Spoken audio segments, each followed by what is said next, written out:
So I'm in here in the Audiohost ShowPlayer app, and I just wanted to give a quick example of how the app is so very useful to use for practicing purposes, even for individual cast members.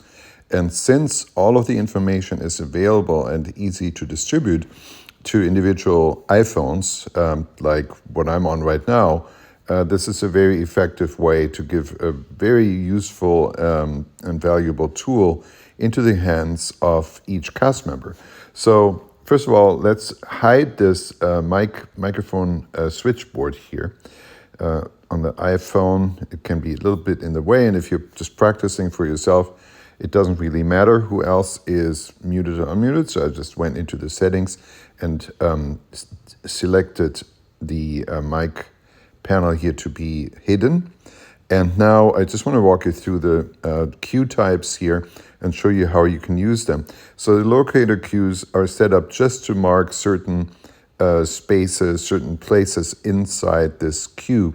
This happens to be the finale act 1, which is a terribly long cue. It's almost 17 minutes, over 17 minutes of music, of audio, just uninterrupted. And so being able to break this down and cue it up at the places where you want to start rehearsing is really an important aspect. So that's what the locator cues are doing here. And you see usually they're labeled by, in this case, the piano vocal score has obviously page numbers here. So it goes by page numbers, and then it has rehearsal letters. It doesn't really have bar numbers. So whenever you see a letter here, A, B, or then later O and S, these are rehearsal letters. And when you see P and a number, that's a page number in the score. So you can kind of work your way through that.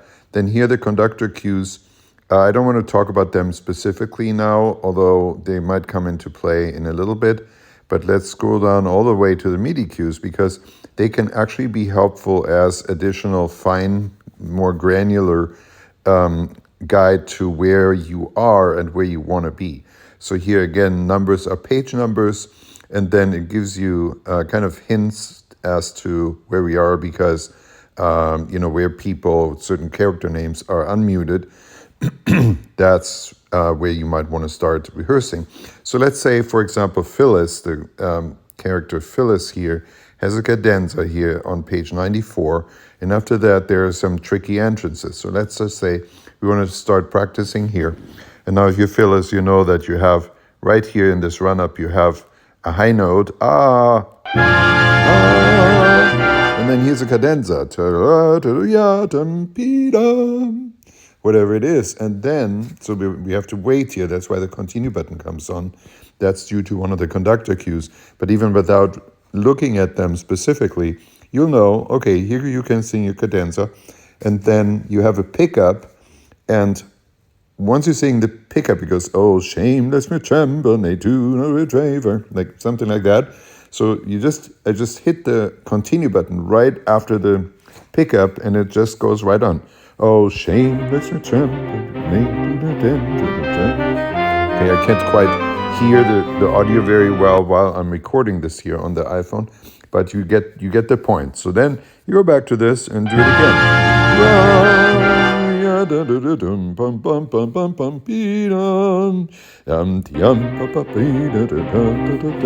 Okay, and so you can practice your way through this and repeatedly go back to the same spot to rehearse this. So now once you're there,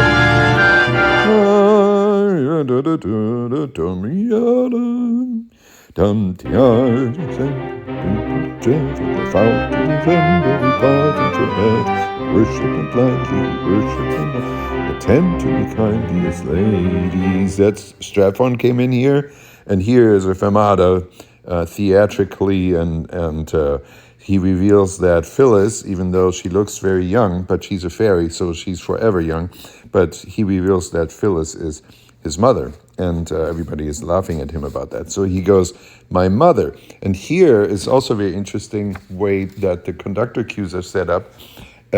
When I tap continue, it's timed exactly so that I can do a downbeat on the continue button and it goes exactly in the right tempo that I'm expecting. So because it's otherwise it's a little bit of a tricky entrance. It goes da da da da da da da, and then here you continue. Another character, Lord Toller, continues to sing there. So it goes da da da da da da da da da dee ba bam ba bam. Okay, something like that. So here's a demonstration. I go.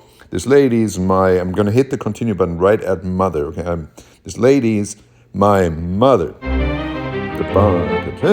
This lady's my mother. This lady is what? He says she's his mother. Ha ha ha ha ha ha ha. Okay, very tricky connection here. For each person who's individually singing here one of these parts, this is a perfect place to be able to zoom in, start from a specific spot, and then go through it until you actually get this little vignette of your part. So the ability to pinpoint exactly where to start in the middle of this 17-minute thing and then go right to that place every time, right here. So let's say if you're Strathon, you go here at Strathon and it's going to start right before you come in. But then again, you might also just want to practice it from Phyllis Cadenza. Hearing this here is your cadenza. So now you go, oh shame, and here you go. Ever that fall to December, we part and forever I worship, and here comes Stephen one. And attend to me kindly, this lady's my mother.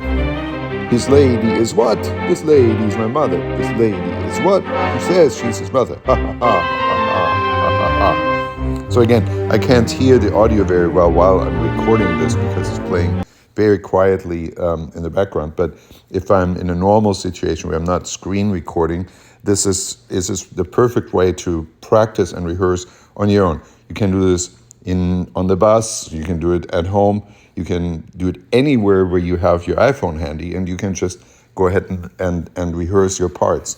So this is just an example for how useful the app and how helpful the app can be to help your cast prepare for their parts and go through it over and over again and rehearse. This is Thomas Watke signing off.